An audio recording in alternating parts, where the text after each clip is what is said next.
Tere varahommikust kõigile sellenädalastele füüsikahuvilistele.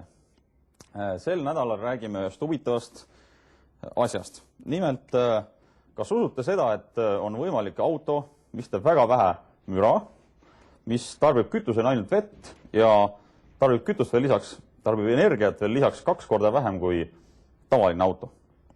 Noh, te võib-olla ei usu, et selline asi on võimalik, aga mina ütlen, et selline asi on täiesti võimalik ja siin minu käes on väike mudel sellest autost. See auto tõesti, nagu näha siin, on suur pakk vett.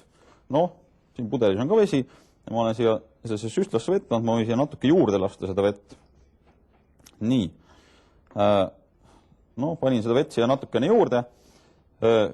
Nüüd, noh, igat autot on vaja tankida ja tangime ka seda autot natukene. Ja tangime seda autot väga keskkonnasõbralikul moel. Nimelt, meil on siin üks asi, mida nimetatakse päiksepatareiks ja see on selline seade, mis valgusest toodab meile elektrit.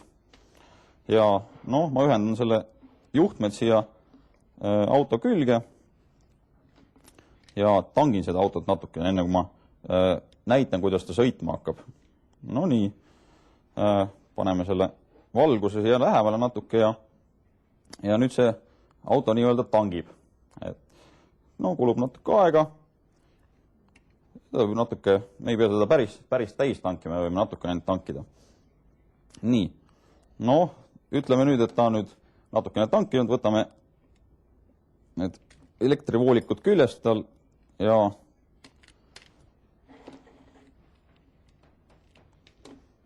näitame, et see auto tõesti ka liigub. No, paneme mootorid tööle. Nii. Noh, ma tõstan selle otsa praegu üles, et kui ta nüüd vurisema hakkab, et siis nagu näha, tõepoolest täiesti vuriseb ja sõidab. No, ma panen ta laua peale ka, et see laud on natukene väike siin, et siin pikalt saaks sõita, aga noh, jah, nagu näha ta täiesti edukalt sõidab. No, tekkis väike rehvi probleem, aga tõesti see auto sõidab. Nii, uskumatu küll, aga saab täiesti veega autot sõitma panna. Aga ma räägin natuke sellest, mis imeline asi siis seda autot ikkagi, selle autole energiat annab. See asi asub siin sellel autol ja seda asja nimetatakse kütuseelemendiks. See on selline tore seade, mis tõepoolest teeb meile otse nii-öelda kütusest elektrit. Ja see elektri läheb siis väiksesse elektrimootorisse siin ees. Ja kuidas selline asi on võimalik? See asi on võimalik, ma näitan lihtsalt ühe tavalise paberilehega, üritan seda asja seletada. Et tuleb välja, et see ei ole üldsegi mitte keeruline, et meil siin väikestes paagikestes siin auto küljes on tegelikult, me tegime veest, vesinikku ja hapnikku. Ja nüüd me laseme need kütuselementi ja kütuselement on tegelikult üks membraan, ehk no võib öelda, et ta on üks sõel, mis asub siin selle keskel. Ja siin kahel pool on, ühelt poolt lastakse siia vesinikku ja teiselt poolt lastakse hapnikku. Ja nüüd see membraan on sellise ehitusega, selline huvitav aine, mis laseb läbi ainult laetud vesiniku ione.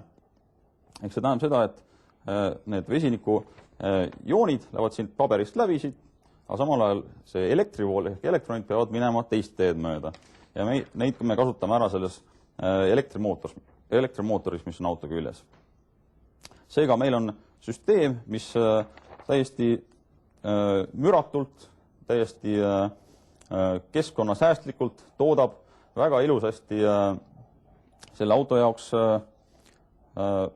elektrit ja seega saab jällegi ilusasti sõita. Ja veel tore omadus on see, et ta kulutab 2 korda vähem energiat või kütust, kui kulutaks tavaline auto, kui ta sõidaks sellise kütusega. Miks? Noh, tekib küsimus, et miks me selliseid autosid veel ei ole. Et kui selline asi on olemas, miks me siis kõik ei sõida sellise toredate kütuseelementidega autodega. No, probleem on siin selles, et see materjal, see membraan, mis siia vahele on pandud, see membraan on lihtsalt hetkel veel liiga kallis. Et seda küll osatakse teha juba, aga seda ei ole veel suudetud teha piisavalt odavalt. Et see tehnoloogia on olemas, aga kulub, teadlased arvavad, et kulub veel nii 10 aastat, võib-olla 15 aastat ja tõepoolest võib-olla väga-väga paljud hakkavad juba